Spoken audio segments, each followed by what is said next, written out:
Alhamdulillah, terima kasih kepada guru kita Ustaz Irfan, dan Allah beri panjang umur. Dan yang baru saja datang adalah Syekh Ammar Al-Fatih.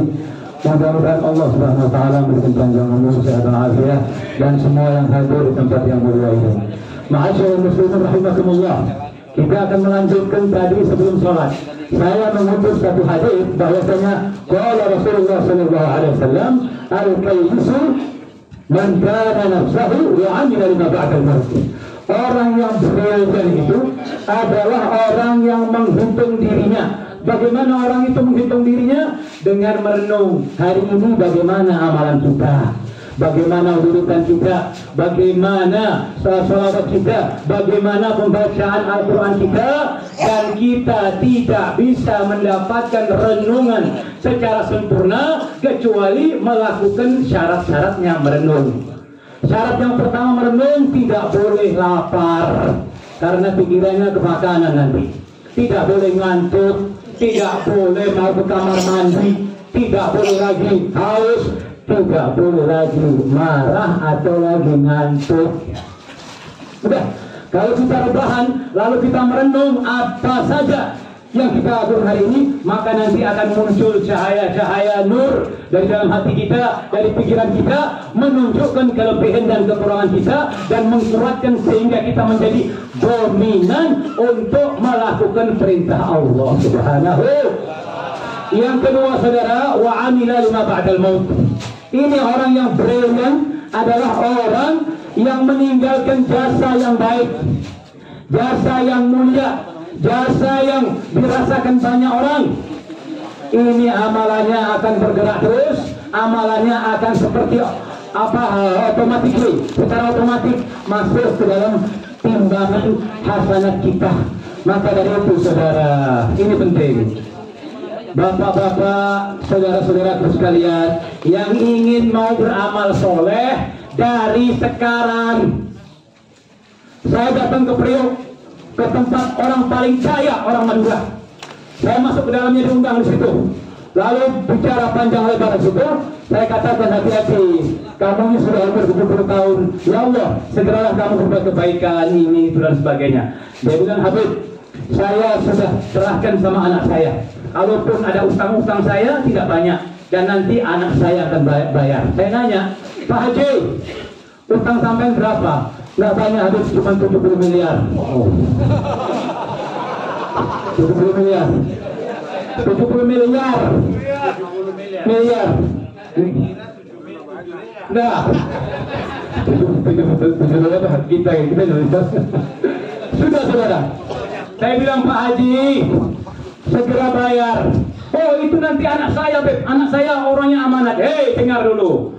Jangan lagi antum meninggal, antum di rumah sakit sudah masuk ke ruang darurat, dan sudah ICU, sudah masuk ruang darurat, itu harta sampean sudah tidak bisa lebih dari sepertiga. Yang lebihnya itu punya ahli waris, itu masih hidup. Orang masih hidup, Pak Haji mau hidup nih di rumah sakit, masuk ruang darurat ICU namanya ya. Lalu sampai bilang, wahai anakku, dia misalnya punya uang 10 miliar, itu uang abah yang 5 miliar tolong disedekahkan. Ente sudah tidak punya hak untuk mengatakan itu. Sudah tidak berhak. Yang berhak cuma sepertiga saja. Selebihnya harus izin ahli waris. Makanya mumpung seger, mumpung sehat, sampean tidak usah pikir panjang lebar. Yang mau berbuat kebaikan, yang mau bantu pesantren, yang mau bantu majelis taklim, yang mau bantu rumah-rumah janda, anak-anak yatim, nggak usah pikir 2 kali sudah. Jangan berunding, terutama sama istri jangan berunding, bawa belur dah. Kacau dah. Makanya dalam satu hadis bilang tidak seorang pun sedekah kecuali dia menerobos, dia menembus 70 bentengnya setan. Setiap satu benteng selalu melarang orang untuk berbuat kebaikan. Makanya sebagian aulia berbicara di kamar mandi itu makruh, tapi tak kala dia terlintas pikiran baik, dia teriak pada istrinya, wahai istriku, bulan kasih beras, bulan kasih gula, bulan kasih sarung. Tanya hati kenapa? Masalahnya kalau sudah keluar kalau berubah. Keluar dari kamar mandi terbuka. Itu saudara-saudara sekalian ya. Al-kayyisu man dana nafsahu wa amila lima ba'dal maut. Dan orang mikirin amalan-amalan yang dikerjakan ya, untuk kematian. Gak usah pakai berunding. Bawa duitnya, belikan semen untuk pembangunan masjid, belikan karpet, belikan behel. Gak usah berpikir sudah. Itu uang sampean. Itu duit sampean. Kalau masih berunding, jangan lagi orangnya sudah mau mati seger pun masih banyak setannya, banyak penghalangnya. Betul tidak? Betul tidak? Nah, itu orang yang berani yang berjalan sudah. Yang berjalan di situ antara dia dengan Allah Subhanahu Wa Taala. Sudah nawaitu, ya Allah, saya niat amalan saya ini hanya kepadamu, untukmu dan dari kamu ya Allah. Berani nggak? Bisa enggak? Berani enggak? Berani. Jangan pakai berunding kalau untuk kebaikan. Nanti ribet masa hidupnya saya pikir ribet, apalagi sudah meninggalnya. Kalau sudah meninggal bukan uang inte, itu sudah uangnya ahli waris. Habib anak saya orang soleh, Habib kalau anaknya orang soleh, kalau anaknya orang soleh. Bahkan Habib Salim Syatri bercerita kepada saya di Adem, orang meninggal bapaknya lagi di terbujur dibandingin dicuci, ini anaknya berebut tentang warisan. Bahkan bapaknya lagi dibandingin, anaknya pakai celana keluar. Kenapa? Karena salahnya orang tua juga. Kenapa orang tuanya tidak mendidik? Bukan jauh-jauh di Aden, di Kebun Nanas. Ada satu orang nanya kepada saya, "Nah, biar juga.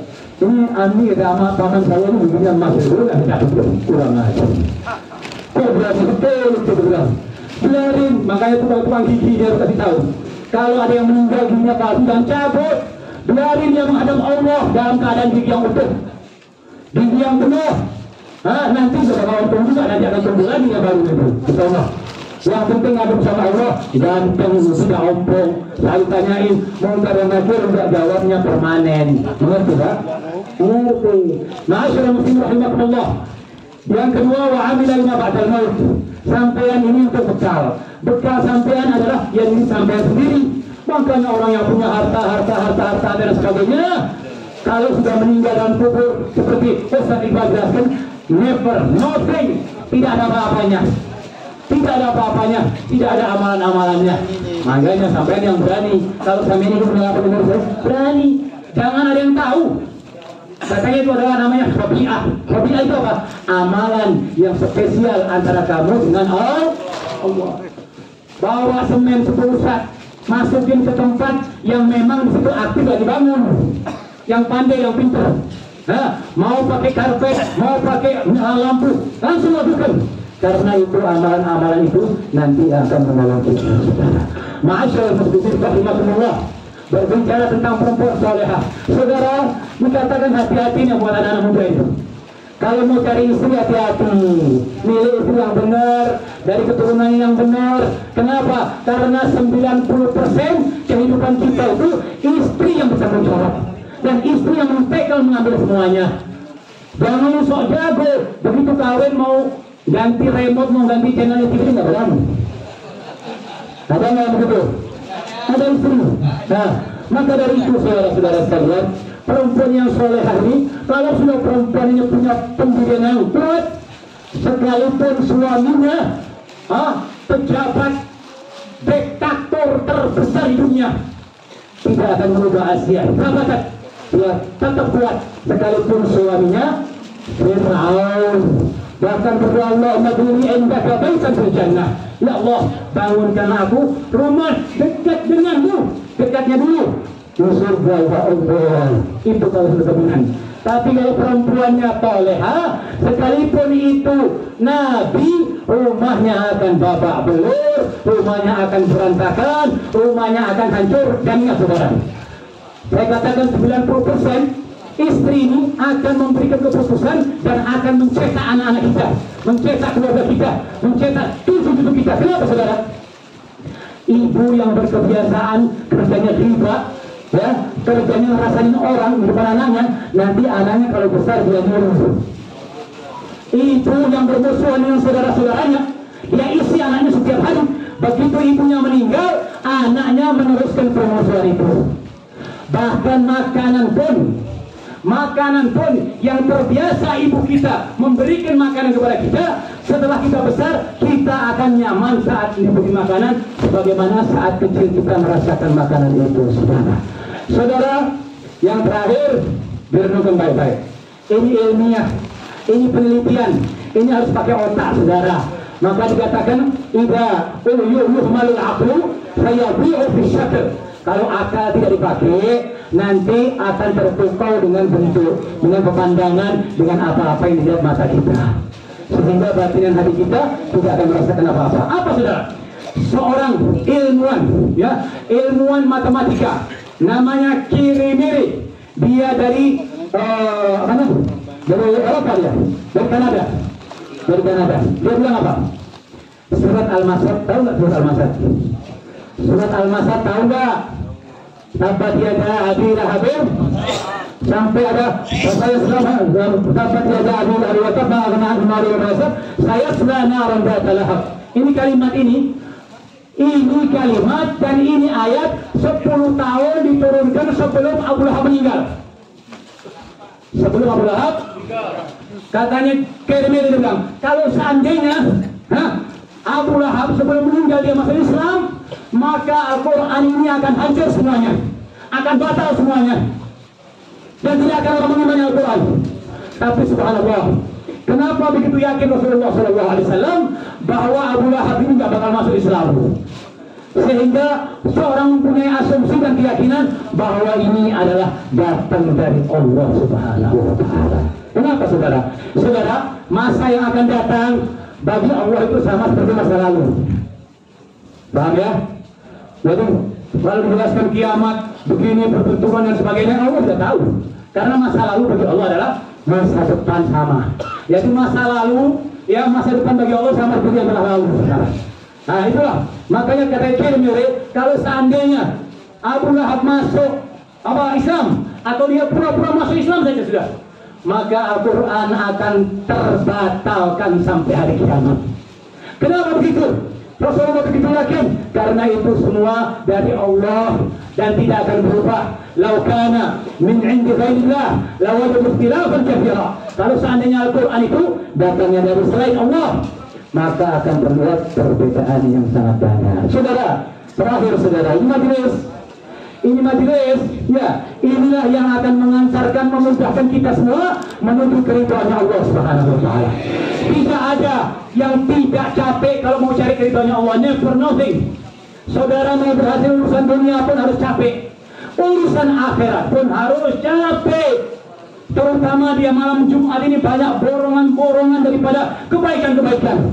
Di antaranya surat Al-Kahfi. Alhamdulillah, Ustaz Ridha tadi mempersatukan kita, memperpadukan kita, memudahkan kita untuk membaca bersama-sama. Bagi orang yang malas baca di rumahnya, tadi sudah ketekel baca bersama. Capek, tapi saya benar memang. Kalau mau cari pahala harus capek. Saya punya ini, punya itu pahalanya gede. Kalau mau pahalanya pendek ya baca surat dulu, betul tidak? Orang yang mau dibilang al-ajru ala qadri al-masyaqqah, al-ajru ala qadri al-masyaqqah, pahala itu tergantung capeknya orang. Mau capek, ya. Mau untung nggak baca surat Al-Imran tadi? Ada satu orang sholat subuh, mohon maaf, Ustaz. Ada orang sholat subuh, ya, sholat subuh sudah buru-buru dia. Tahu-tahu imamnya baca surat Al-Baqarah 280. Lalu ayat yang kedua Al-Imran 200 ayat. Setelah itu dia salam, Assalamualaikum warahmatullahi wabarakatuh. Dia ngasih kepada makmum, ayyuhal makmumun, mohon maaf makmum bilang, tolong sholat inti ulang, tadi ada batal di imam. Tolong sholat inti ulang, dia bilang. Ada satu orang tidak sabar di skafar pintunya, kurang ajar dia betul. Mau dia berikan berdua sebelum berpulang. Sudah orang katanya, udah sampai ke Raja Buddha ini, kamu gimana? Imam kamu pukul, dia bilang.